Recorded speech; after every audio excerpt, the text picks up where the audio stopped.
Assalamualaikum warahmatullahi wabarakatuh. Perkenalkan, nama saya Kartika Novyastuti dari kelas 03 PPKP 002. Saya ingin mempresentasikan tugas mata kuliah pengembangan bahan ajar dan media pembelajaran. Dosen pengampu Ibu Sulastri SPD MH, kelas 8, materi memahami kedudukan dan fungsi Pancasila. Rumusan tujuan pembelajaran dari KD, audiens, siswa, condition. Setelah mendengar penjelasan guru tentang materi memahami kedudukan dan fungsi Pancasila.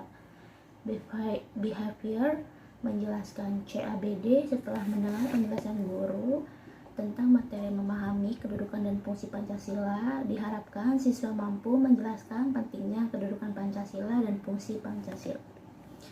Kompetensi dasar KD 3.3, memahami tentang kedudukan dan fungsi Pancasila.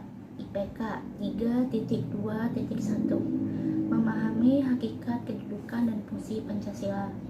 3.2.1, menjelaskan kedudukan dan fungsi Pancasila.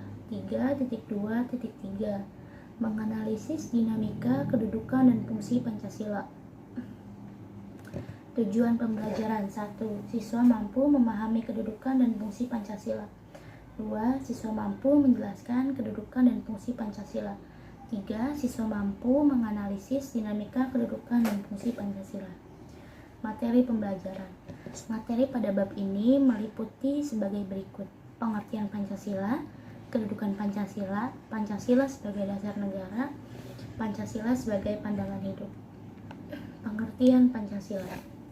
I.R. Soekarno pada tanggal 1 Juni 1945 pertama kali memperkenalkan Pancasila. Pengertian Pancasila adalah dasar negara. Pancasila adalah dasar negara dan Pasalpah atau pandangan hidup bangsa dan negara Republik Indonesia yang terdiri atas 5 sila, yaitu 1. Ketuhanan yang Maha Esa, 2. Kemanusiaan yang adil dan beradab, 3. Persatuan Indonesia, 4. Kerakyatan yang dipimpin oleh hikmat, kebijaksanaan, permusyawaratan, dan perwakilan. 5. Keadilan sosial bagi seluruh rakyat Indonesia. Kedudukan Pancasila. Pancasila merupakan pandangan hidup bangsa, memiliki fungsi sebagai dasar negara Indonesia. Dalam kedudukannya, Pancasila menempati kedudukan yang paling tinggi sebagai sumber dari segala sumber hukum, atau sebagai sumber hukum dasar nasional dalam hukum di Indonesia. Pancasila merupakan sumber dari segala sumber hukum, seperti yang tercantum dalam Undang-Undang Nomor 12 Tahun 2011 tentang pembentukan peraturan perundang-undangan. Setiap aturan perundang-undangan tidak boleh bertentangan dengan Pancasila. Pancasila sebagai jiwa bangsa. Pancasila sebagai jiwa bangsa memiliki fungsi agar Indonesia tetap hidup dalam jiwa Pancasila. Setiap bangsa dan negara tentu memiliki jiwa. Kedudukan Pancasila sebagai dasar negara tidak akan pernah tergantikan. Pancasila sebagai kepribadian bangsa. Pancasila sebagai kepribadian bangsa Indonesia memiliki fungsi, yaitu sebagai hal yang memberikan corak khas bangsa Indonesia dan menjadi pembeda yang membedakan bangsa kita dengan bangsa lain. Pancasila sebagai sumber dari segala sumber hukum.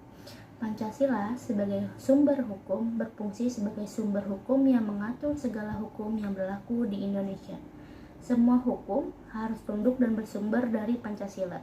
Hukum tidak boleh bertentangan dengan Pancasila. Pancasila sebagai nilai luhur. Pancasila sebagai perjanjian luhur telah berfungsi dan disepakati melalui sidang panitia persiapan kemerdekaan Indonesia pada tanggal 18 Agustus 1945. Pancasila merupakan hasil perjanjian bersama rakyat. Pancasila sebagai cita-cita dan tujuan bangsa Indonesia. Pancasila sebagai cita-cita bangsa memiliki fungsi, yaitu menciptakan masyarakat yang adil dan makmur serta sejahtera.